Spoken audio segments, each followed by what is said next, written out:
It's time to... Let's go! Hey now. Oh, man. Hey, man, what you talking about, man? My bad. Look, it's time to announce the NFL Way to Play recipient. The honor goes to a player who exemplified proper technique in Week 15. The winner receives a personal letter from the commish, as well as a $2,500 donation in the player's name to a high school or youth football program of his choice. The winner is Daniil Hunter. Okay. Let's check out how he showed the way to play. Let me see that video. All right, first of all, check him out right here. He's in his motorcycle stance right there, getting ready to get after Phillip Rivers. Check out how he uses his hands and just pushes the offensive tackle on the ground. I don't want to talk about the offensive tackle. That was not proper technique. But Daniil Hunter, the way that he gets after the quarterback, strips the football, and check out that little dip in the shoulder, pushes over the tackle, and he even got chipped by the running back. Great play by Mr. Hunter right there. That's why he's one of the premier pass rushers in the National Football League. And that's why the Vikings locked him up early at a bargain at $14 million a year. Bargain, trust me. Bargain, $14 million a year. Congrats to Daniil Hunter on the award and the $2,500 donation that will be made in his name. And we cannot wait to find out who the NFL Way to Play recipient is for next week. Let's go. Will, what you got for us? Hey, what's going on there, Rob? Also, Daniil Hunter, a great blocker, as we saw in that play as well. The man is a beast, as are you, my friend. Appreciate it. Well, Eli Manning's farewell tour lasting all of 2 games. Rookie Daniel Jones is on track to return from a high ankle sprain Sunday against the Redskins. Now, Jones was a full participant in practice. Head coach Pat Shurmur maintaining that if Jones was healthy, he would be under center. Shurmur went on to say in the event Jones can't start, they have a very experienced backup. Yes, they do. Manning guiding the G-men to their 3rd win of the season last Sunday against the Dolphins. Staying in Gotham, Jets safety Jamal Adams limited in practice as well, but he calls his chance of returning Sunday against the Steelers as, quote, very high. Adams needing just 1.5 sacks to break Albert Wilson's single-season NFL record for defensive back. Adams believes he is going to break it, no doubt, as he put it. And now to a player that used to call New York home. Browns wide receiver Odell Beckham Jr. OBJ recently hinting at being done in Cleveland before clarifying himself. More on that in a moment. He couldn't help but joke about it, with reporters even saying he's thought about going north of the border. I've been talking to the Winnipeg Blue Bombers and the Toronto Argonauts. A couple Canadian League teams that I'm also trying to get traded to. So it's been, it's been great conversations. It's just, it's done. It's old. I'm not going anywhere. I'll be here. We're gonna figure this thing out. It's just too special to leave. So it's just too good. I didn't buy a house here to sell it. I know people have said, I didn't sign them to trade them before, but I didn't really buy a house here to up and leave it and do renovations on the house and build a doghouse and yeah.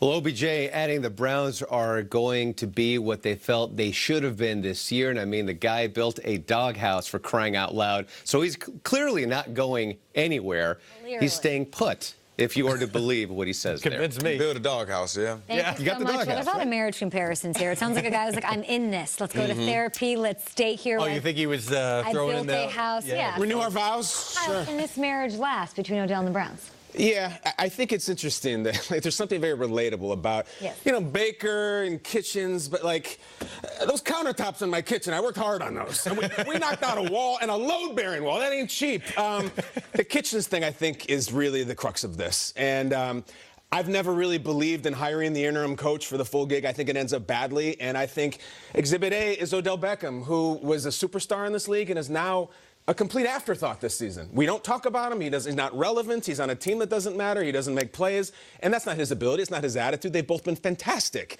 I never like to fire anybody on TV, but I would say for the sake of the Browns' talent, I would really like to see some new leadership. Oh, I wouldn't. Really? I wouldn't. Yeah, I don't think it's working, Mike. I don't know about that. Even though, yeah, you can say Freddie Kitchens has made some questionable, let's just say questionable calls. But I think the thing he had going for him, Mike, just to finish, I think maybe Freddie's biggest calling card is the players love me. They love me. They're behind me. I don't know if the players do love him anymore. But at the end of the season, I don't know if they do. But optics can be an illusion. Sure. We don't know exactly the nature of the conversation, and they're emotional. They're going through a game, and they're losing. Odell Beckham, you said it. He was part of the New York Giants, superstar. You know, we knew exactly but the Giants weren't always good when he was on the team, right? But he was still in everybody's... Still huge. Yeah, still huge. Still huge personality. To me, the city of Cleveland, and I love the city of Cleveland, like personally, but just the media market isn't big enough to... to be interesting to Odell. To me, that's part of it. Okay. This guy earns millions of dollars off the field as well. And to me, when he was so... LeBron did okay there. Yeah, he did, but that's LeBron. That's, okay. The once in a generation type of a basketball player. Yes. Yeah, did he, to a degree. But Odell, to me, I don't know if it's going to work out here in Cleveland. I don't know if Baker Mayfield is truly the franchise quarterback personality to lead those types of guys along with the head coach. Let me ask you this. To respond to Kyle saying maybe it would be nice to see new leadership, why shouldn't there be new leadership? What has Freddie Kitchens done to sort of retain this responsibility? Well, to me, I think his rapport with the players, and I talked to some guys in that locker room, I think his rapport with the players are a lot better than what we as the media says it is, or what the optics on the sideline when guys are going back and forth. Of course, Jarvis, he leads the team in receptions. Of course, if he doesn't have any catches, he's going to be a little pissed off. Of course, he's going to let the head coach and the play caller know about it. So when I look at it that way, again, I'm just not sure that it's all on Freddie Kitchens. I'm looking at this like Odell can say he's into it or all he wants. He's under contract. It's up to the team now to decide if he is going to still be a part of this going forward. And I believe that they will keep him in there, because you're not going to now make this trade and then turn around and get 20 cents on the dollar basically on what you dealt for him. Sure. So that's number one. Number two, he can be in it and say, we're going to be here and we're going to figure this out all we want. What happens if we start next season and it's the same kind of vibe going on? Do you really think that this committed Odell that you saw here, who, by the way, could have put this thing to rest immediately? The day that it was reported, he was in the post-game locker room. He said, yeah, I'm not going to comment on that. It's a trust thing. Nip it in the bud. Yep. Right? Nip it in the bud then. Don't let this thing breathe life into itself and then make jokes about the CFL. He could have stopped it a lot sooner. So I'm not convinced that this wouldn't happen again with the same cycle next year. Let me quickly ask you guys this. I'm sure you all know people in your lives. You guys are all three, happily married, that have dated one person that's like this, and they're like, oh, I'm not happy. They go and date the opposite. They're still not happy. They go and try different things that are going to make them happy, and they don't. Can Odell Beckham Jr. land in a spot in the NFL where he is content, happy, and committed? Yes, New York 3 years ago. Yeah. Do you think so? Was he happy then? Yes, I think that was happy Odell. Yeah. It's tough. I know what you're saying. It's New York to Cleveland. It's like from the swingers party to the hardware store. Like, it's a lot. That's you exactly need to what I find meant, that porridge in the middle. But does that porridge exist for somebody like Odell? That was hilarious. When you really think about what he just said. He's a peacock. He's a peacock. I think wherever Odell goes is never going to be perfect because that's his personality.